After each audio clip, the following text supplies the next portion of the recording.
আল্লাহর কোরআন। এই কোরআন আল্লাহ একজন আছেন, প্রমাণ কোরআন। জান্নাত আছে, দলিল কোরআন। জাহান্নাম আছে, দলিল কোরআন। গুনাহ করলে জাহান্নামে যাবে, প্রমাণ কোরআন। নেক আমল নিয়ে গেলে জান্নাত পাবে, প্রমাণ কোরআন। ওই কোরআনে যদি ভুল থাকে তো সবই ভুল। একটা ভুল বের করে দাও, আমি এখন দাড়ি কেটে ফেলবো। বরং বহু বিধর্মীরা কালেমা পড়ে মুসলমান হয়ে গেল।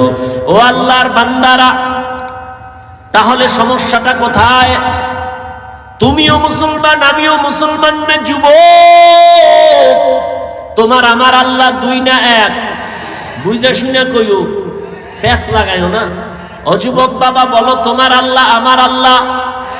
তোমার আমার নবী, কোরআন, হাদিস, কাবা, ধর্ম, কালেমা, দুনিয়াতে আর সীতাও কিন্তু এক। বিদায় বেলা কাফনের সংখ্যা হবে এক। আমারও 3 কাফন, তোমারও 3 কাফন।